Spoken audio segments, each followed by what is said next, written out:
Muy buenas noches, pues muy bien, aquí contento de estar en medio de esta gran familia de Radio Bautista. Quiero aprovechar para dar las gracias y pedir nuestras oraciones para todas las autoridades de esta iglesia, para nuestro pastor Junior principalmente, a quien le envío un abrazo. Y también este 13 de junio, te cuento que es un día muy importante para nosotros los médicos, porque hoy celebramos el Día del Estudiante de Medicina. Y quiero saludar a todos los estudiantes de medicina y recordarles que han escogido una profesión muy noble, muy ética. Y también quiero saludar y mandar un abrazo a todos mis colegas que día a día seguimos siendo estudiantes de medicina, porque reconocemos muy en el fondo, humildemente, que todavía nos falta mucho por aprender. ¿Aprender qué? Cómo ayudar a nuestro prójimo y cómo hacer que recuperen y cuiden su salud.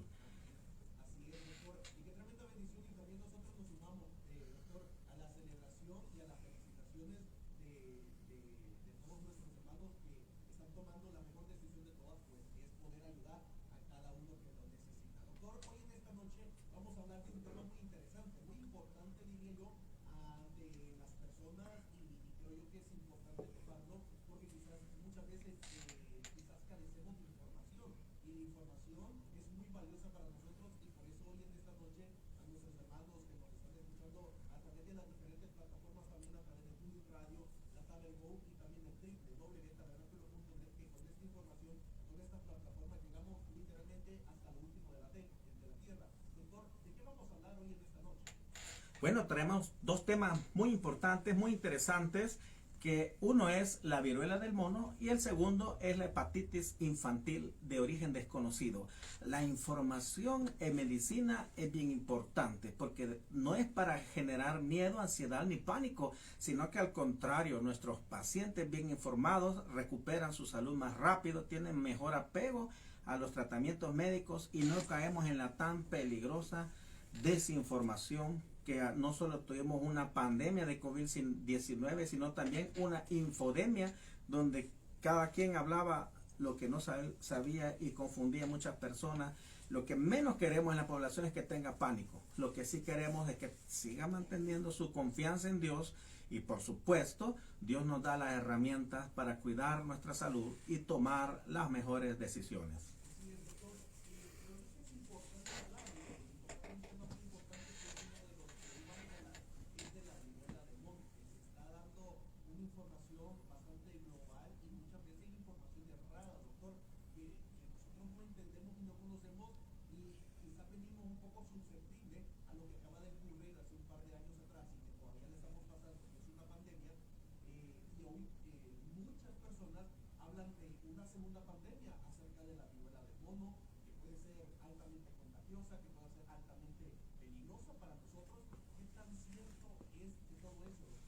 Muy bien, empecemos entonces por lo que no es la viruela del mono.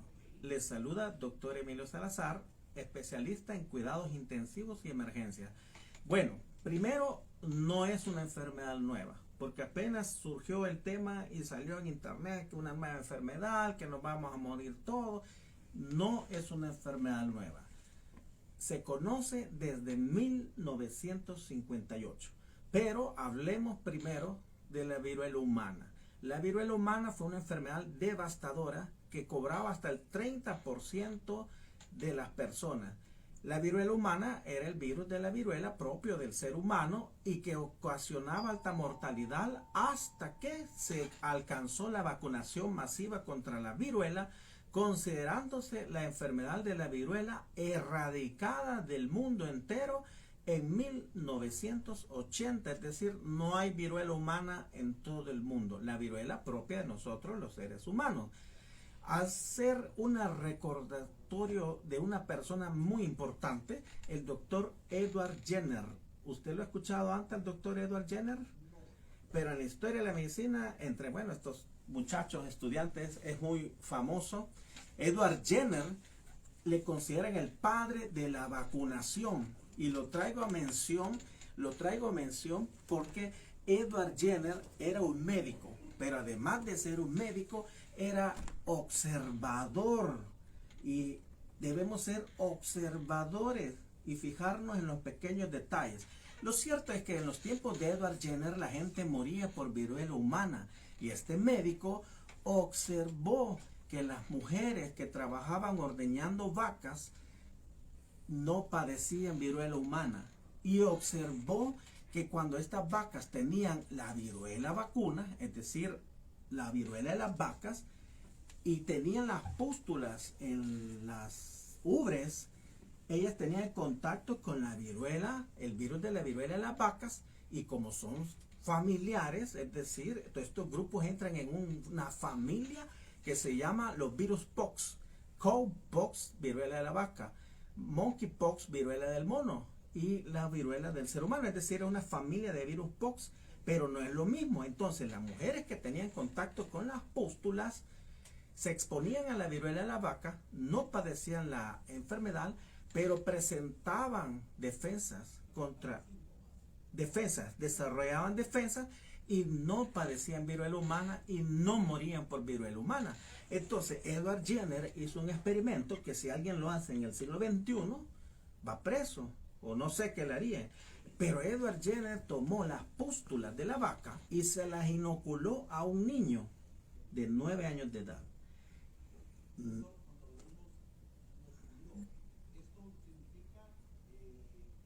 Que a través de una laceración él agarró el pus de la vaca, le puso la viruela de la vaca, y no bastándole esto, fue y llevó al niño y lo expuso a pacientes con viruela humana. ¿Qué sucedió? El niño no presentó viruela y él descubrió la vacuna. Por eso Edward Jenner es el padre de la vacunación, demostró los principios de la vacunación, y esto es para alimentar con información confiable. Las vacunas no son chip, no son dispositivos de rastreo, no son GPS, sino que pueden ser virus atenuados. Por eso Edward Jenner es el padre de la vacuna, y por eso vacuna viene de ganado vacuno. Miren qué bonita la historia de la medicina. Y se lanzó una campaña de vacunación masiva contra la viruela hasta erradicarla en 1980 en todo el mundo. Y entonces decidió la Organización Mundial de la Salud ya no vacunar más contra la viruela humana. Ahora, ¿qué es la viruela del mono? La viruela del mono es una zoonosis, es decir, es una enfermedad característica de los animales y que, salvo escasas ocasiones, puede transmitirse al ser humano. Pero cuando se transmite al ser humano, como es una enfermedad propia de los animales, la transmisión de humano a humano no es muy buena. Y ahí viene la otra verdad de lo que no es la viruela del mono. No es una enfermedad altamente contagiosa. A diferencia de COVID-19, por no ser una enfermedad altamente contagiosa, por no ser una enfermedad nueva, las probabilidades de que sea pandemia por la Organización Mundial de la Salud, ya lo dijo, son mínimas.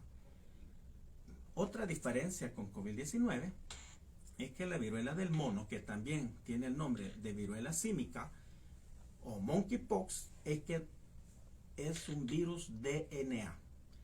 Y COVID-19 era un virus RNA, R de ratón, de rata. Es decir, los virus RNA son más inestables, sus partículas, y mutan y varían más rápido. Los virus de DNA son más estables. Y actualmente solo se conocen dos variantes de la viruela del mono, que es la variante del África Central y la variante del África Occidental. Ya tenemos tres diferencias, por lo cual no va a ser una pandemia. La cuarta diferencia es que ya hay vacuna. Bueno, como les mencioné, desde 1958 en Dinamarca habían llevado de estos monitos del África, habían llevado a Dinamarca y encontraron que los trabajadores que estaban haciendo experimentos con ellos, porque estaban trabajando en desarrollar la vacuna de la poliomielitis, adquirieron viruela, una forma de viruela diferente a la viruela humana, y como relacionaron que estos monos también padecieron la viruela humana, allí fue donde acuñaron el término viruela del mono desde 1958. Ahora bien, ¿por qué es la alerta? Porque aunque han habido casos en África, en el Congo, desde 1958, por alguna razón ha habido detección de los primeros casos en Reino Unido, de casos que no se ha establecido una relación directa de que haya sido un caso importado, es decir, de un viajero que fue al África y que llegó al Reino Unido. Por alguna razón, este virus está apareciendo en Estados Unidos, Europa, en Argentina, en México, en Honduras, pero como ha pasado la evolución del tiempo, pues los casos han ido disminuyendo y tal pareciera que la enfermedad se ha controlado.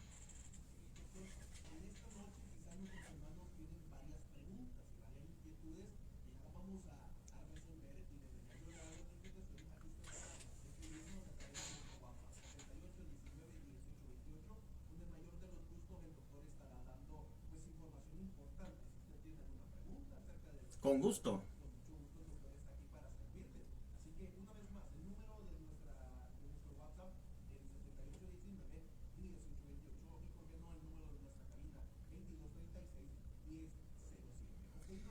Estamos para resolver cualquier pregunta.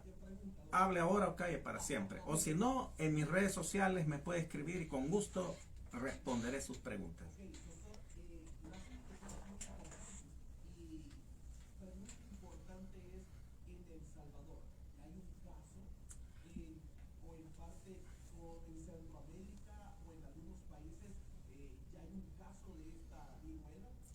Afortunadamente no hay. Y a nivel mundial ha habido una tendencia a la disminución de los casos.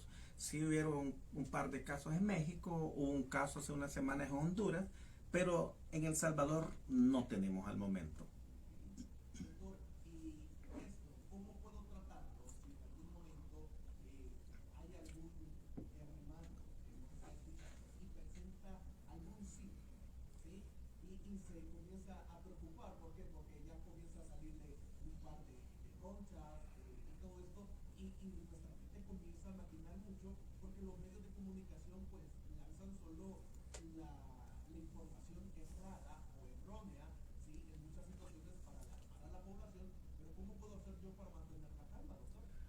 Muy bien.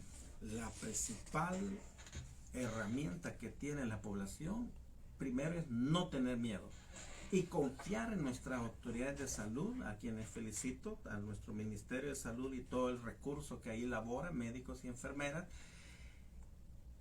La clave para que esta enfermedad no se expanda es el aislamiento de los casos.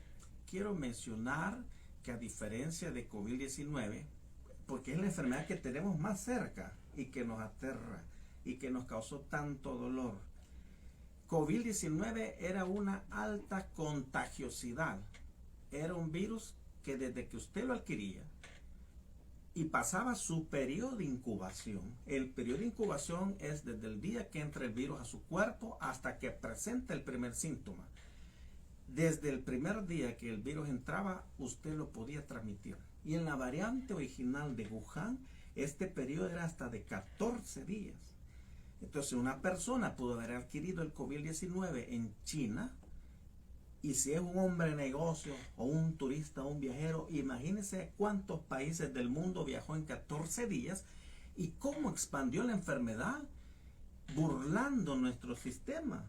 Porque todos creemos, es que no tiene fiebre, no transmite el COVID.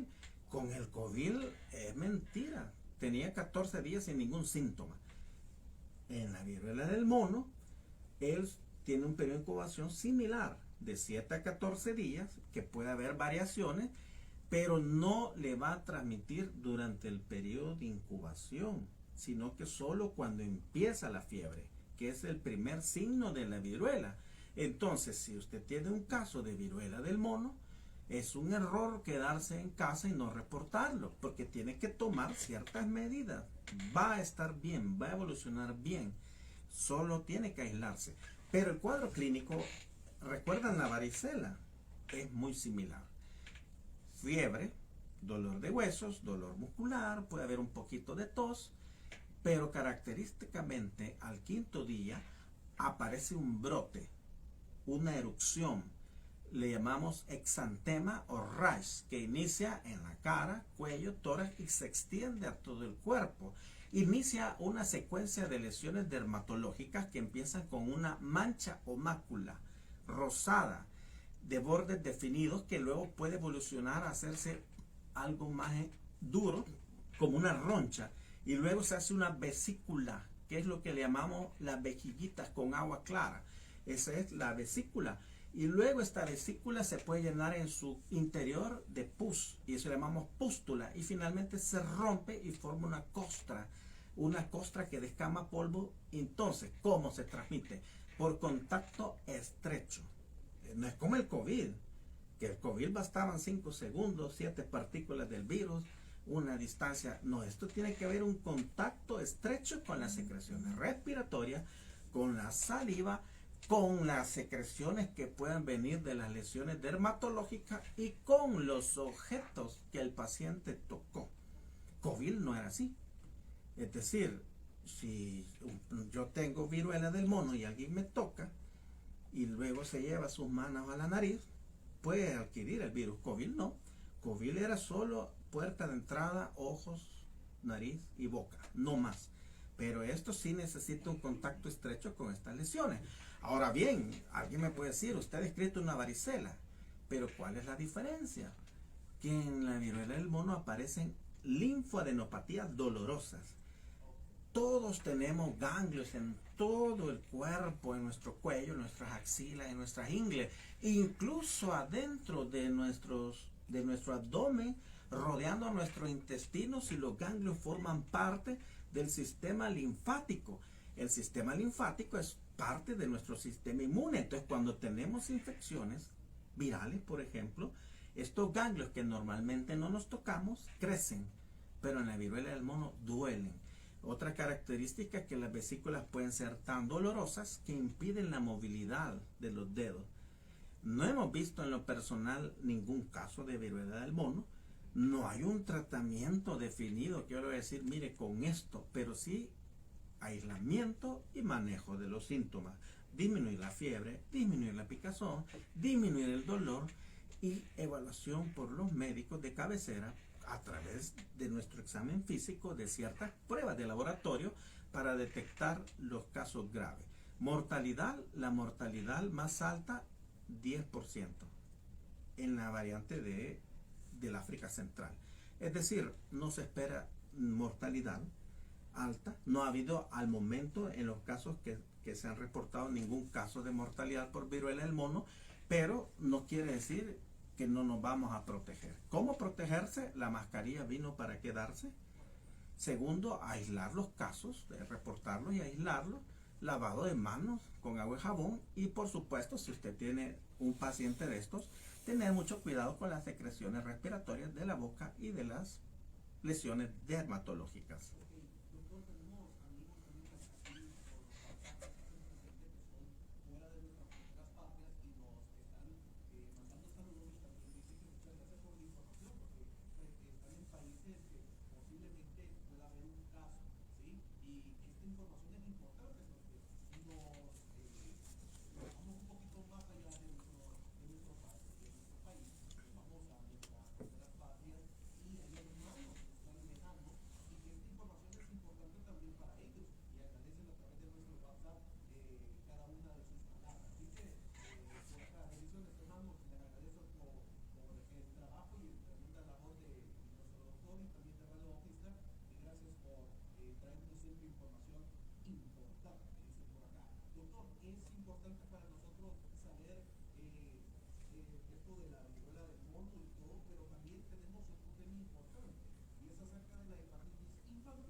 A ver, a estas alturas, desde que se reportaron los primeros casos de ambas enfermedades, primero les tengo una buena noticia.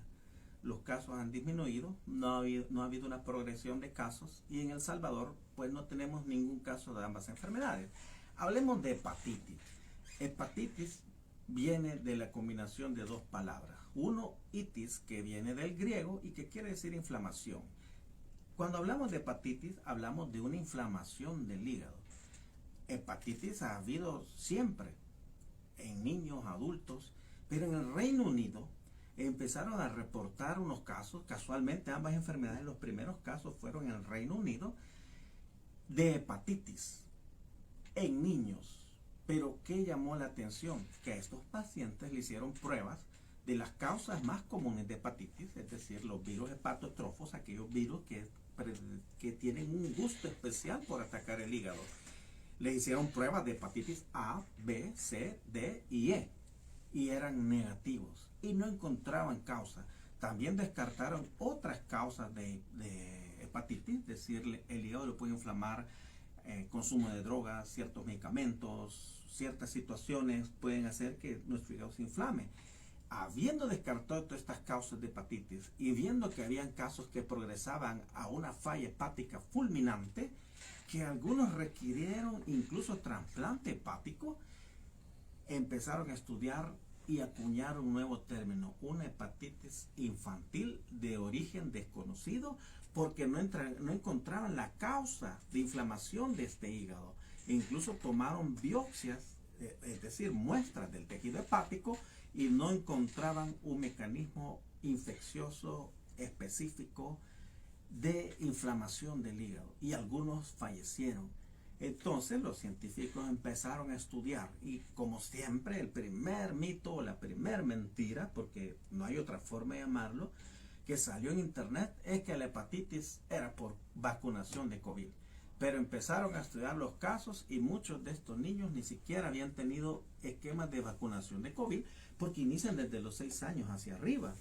Lo que sí encontraron es que muchos de estos niños habían tenido COVID-19 en los 8 meses previos.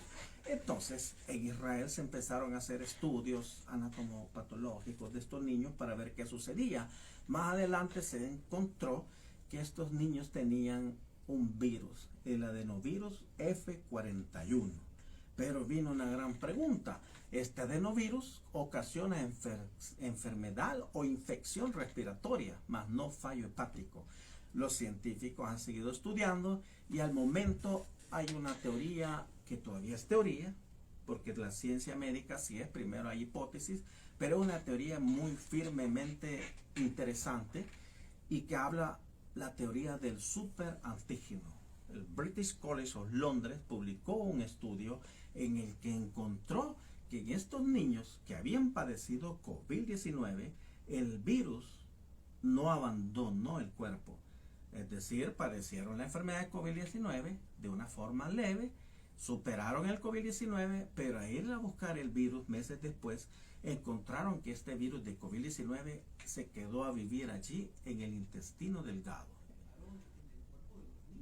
De hecho, muchos virus hacen esto.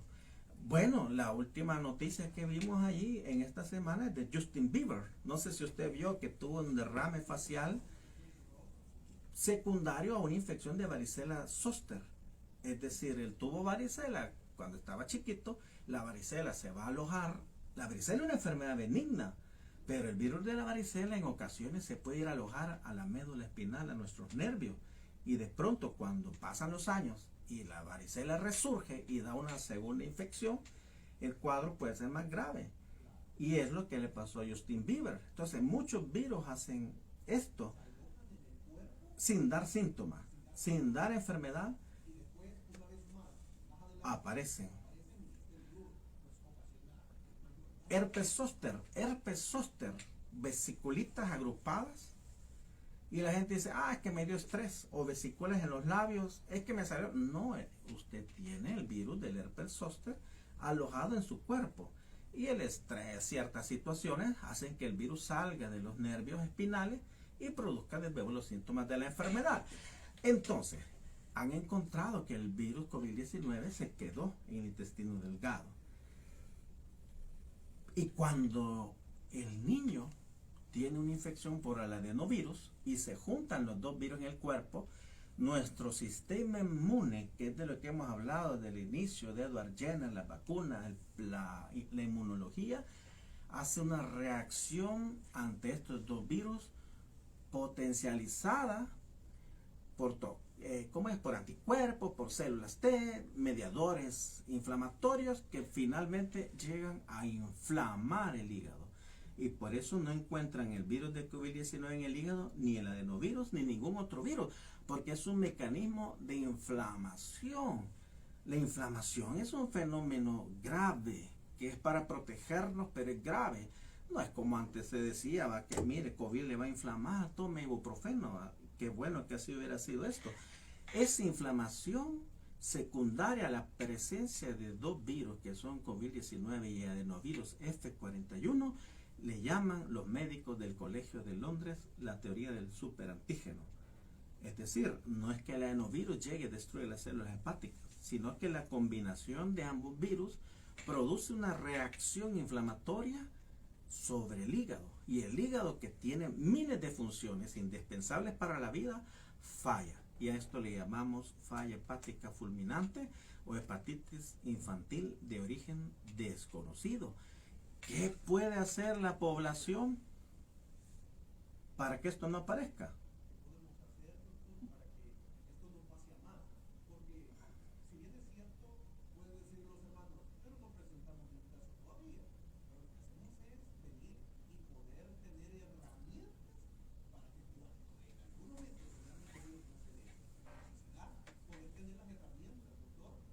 Ahora bien, hay que decir lo que se tiene que decir. Le hacemos a todos nuestros niños con hepatitis las 5 pruebas de hepatitis, ya son caras. O sea, en otros países de Europa hablan, sí, le hicimos pruebas de hepatitis A, B, C, D y E.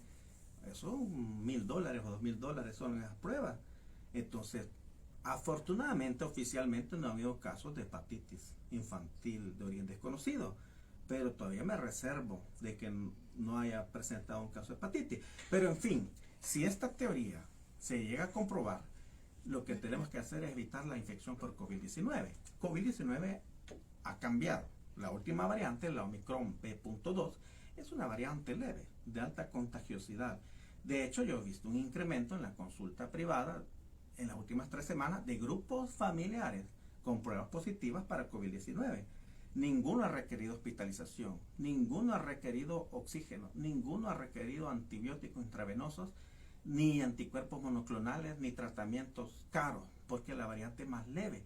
Pero si permitimos que sigan habiendo casos y después viene el adenovirus, entonces tenemos que cortar COVID-19.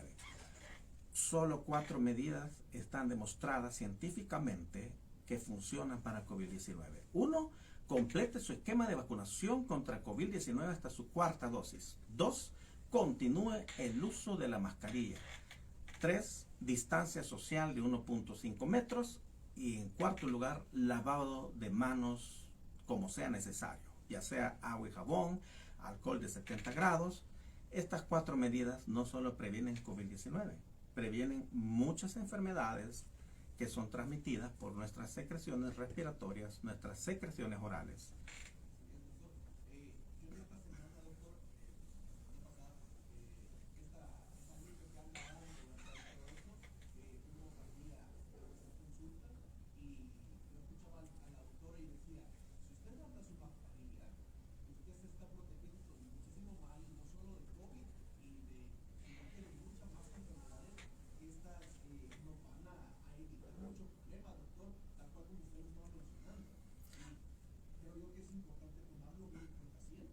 Pues claro, el hecho de que el uso de la mascarilla no sea obligatorio, nadie está diciendo no la ocupe.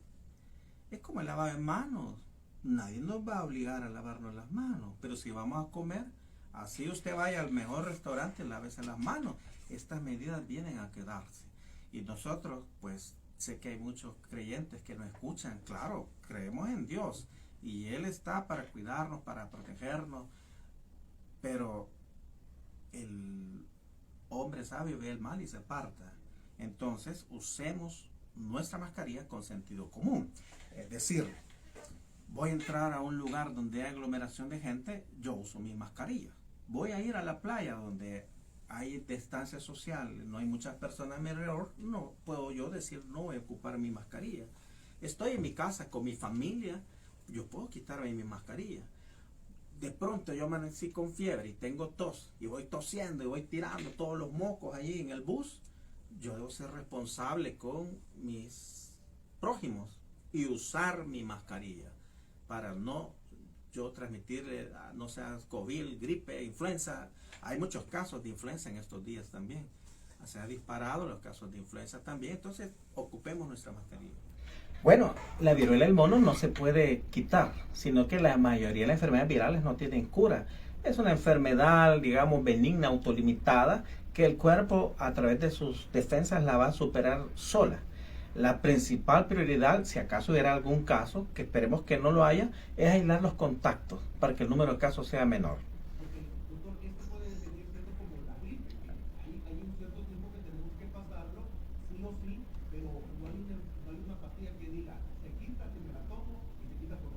Así es, solo es el manejo de los síntomas. Y bueno, y de la gripe hay que cuidarse. Mire que con la gran tormenta que ha caído hoy, realmente hoy me empapé todo, pero hay que orar por todas estas personas que están en lugares de riesgo, ¿verdad? La lluvia está bien fuerte y para algunos pues quizás solo sea una molestia, quizás solo sea una gripe, pero me preocupo por toda esta gente que vive en lugares de riesgo, que se le han inundado sus locales, su establecimiento. Ahí vi que por el Puerto de la Libertad está inundado un local comercial, un centro comercial, no digamos la...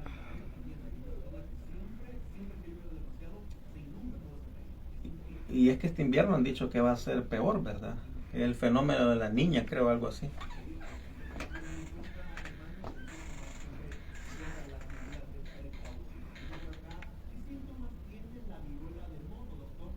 Muy bien, fiebre, dolor de huesos, dolor de cuerpo, puede haber un poquito de náuseas y finalmente del primero al quinto día puede aparecer una erupción cutánea, similar a la varicela.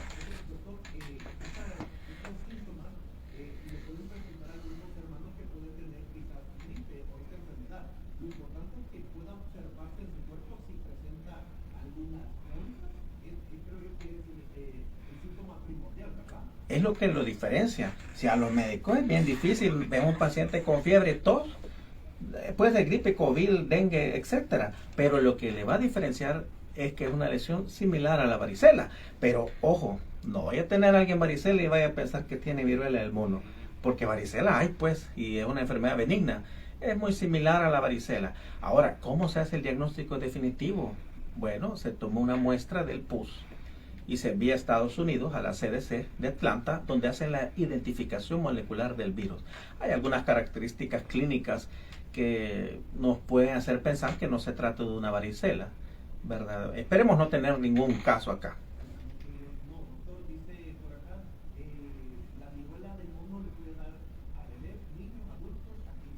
No hay un grupo etario, no hay un grupo etario. Ahora bien, hay datos que por algunas razones que todavía se desconocen, en España se logró aislar un grupo de 25 personas que todos habían tenido un contacto sexual de tipo homosexual. No quiere decir que se transmita por vía sexual, sino que lo que mencionamos, el contacto estrecho con secreciones de personas infectadas, pero sí puede haber transmisión sexual.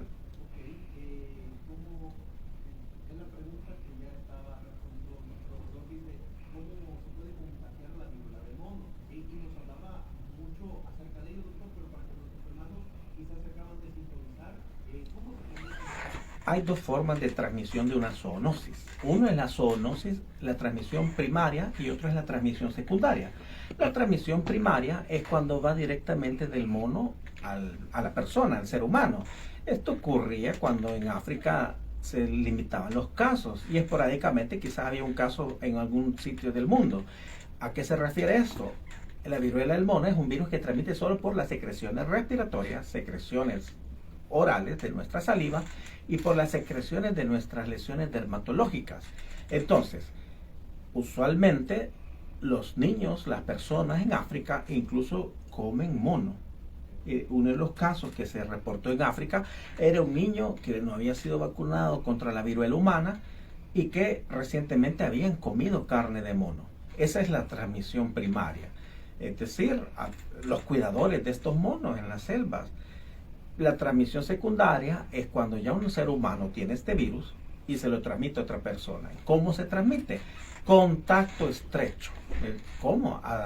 Estar mucho tiempo con una persona que tiene viruela del mono a través de sus secreciones respiratorias. Contacto al hablar. y por supuesto contacto con las lesiones dermatológicas que presente y contacto con los sujetos. Por ejemplo, si yo tuviera viruela del mono y estoy aislado y este es un cuarto de hospital, todo lo que yo toque, ahí dejo el virus. Entonces, pero si entra una persona, un médico, una enfermera, y usa guantes, usa su equipo de protección y luego desinfecta, ahí se detiene la transmisión. Por eso es importante que si hubiese algún caso, no tengamos miedo y acudamos a nuestras instituciones de salud a reportar para que nos den nuestras medicinas para nuestros síntomas y las recomendaciones apropiadas de aislamiento para frenar la cadena de contagio.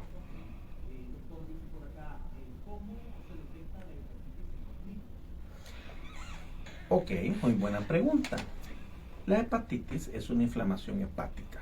Por tanto, va a presentar síntomas comunes a otras infecciones. Puede tener fiebre, puede tener osteomialgia, puede tener náuseas, puede tener dolor abdominal, pero de pronto al tercer o quinto día empieza una coloración amarilla. El paciente se pone como que es pollito. Eso le llamamos ictericia. El hígado se inflama y el hígado procesa una sustancia que se llama bilirrubina, que pone amarillo la cara, las mucosas, los ojos se ponen amarillos. Entonces allí definitivamente hay un problema hepático. Un problema hepático que debe ser tratado a tiempo. Es decir, de ninguna forma que usted se ponga amarillo es normal. Apunta al hígado. Y no solo hay hepatitis, hay un montón de problemas hepáticos. El tema de la patología hepática es bien complejo. Pero si tiene fiebre, pues se orienta una hepatitis. Y si está amarillo, pues ahí vamos haciendo el diagnóstico. Como le digo, hay que hacer muchas pruebas para descartar primero las hepatitis infecciosas por virus patótrofo, como la hepatitis A, B, C, D y E. La Organización Panamericana de la Salud ya emitió una alerta y emitió los criterios diagnósticos, y en estos incluyen descartar primero toda otra causa de hepatitis.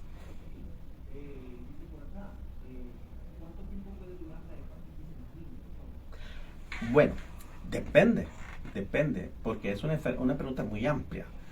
La hepatitis per se, si estamos hablando de hepatitis infantil de origen desconocido, habría que ver de frenar esa inflamación y hasta que se desinflame. Se habla de al menos 2 semanas a 3 semanas. Es una situación bien delicada. Las heces también pueden perder su color. Puede ser que de pronto, sí, tengo fiebre, me duele el estómago, tengo náuseas, y fui al baño y las heces salieron blancas. Eso apunta a enfermedad hepática también. No recomiendo la automedicación, pero como personas tenemos que reconocer cuando algo no pinta bien, ¿verdad? Sí, no va a llegar ya después, no, tenemos que entrarle con los tacos desde los primeros síntomas de que algo no está bien. Entonces, pues sí, todos podemos tener fiebre, mocosera, dolor de cuerpo, ¿quién no? Pues hasta postrados en la cama, severos, pero ya de pronto se pone amarillo y el pupú es blanco. No, eso ya es hospital. Ya.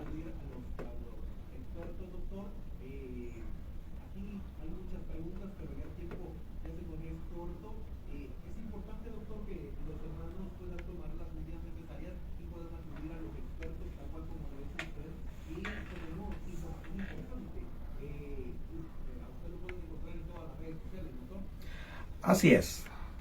Con el mayor de los gustos puedo contestar sus preguntas, información, y en todas mis redes hay información vital, importante, científica, para que continuemos educándonos en salud. Y me puede encontrar fácil, ponga DR Emilio Salazar en TikTok, en todas las redes que le ocurra, DR Emilio Salazar. Incluso quiere llegar a mi clínica, ponga en el Waze DR Emilio Salazar. En el Waze, ahí le aparece DR Emilio Salazar. Al término de una llamada para ayudarle a resolver sus problemas de salud en cualquier hospital privado de El Salvador.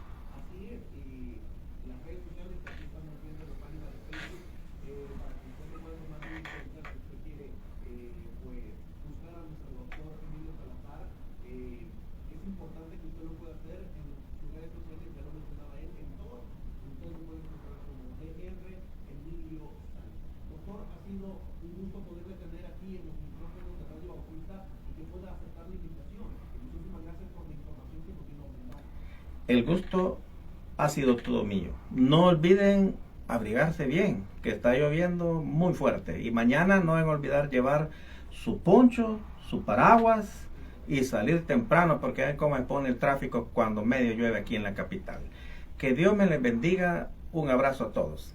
Bendiciones a cada uno de los hermanos que están siempre al pendiente de Radio Bautista y de este espacio de Doctores al Aire. Muchísimas gracias a nuestro doctor en esta noche, Emilio.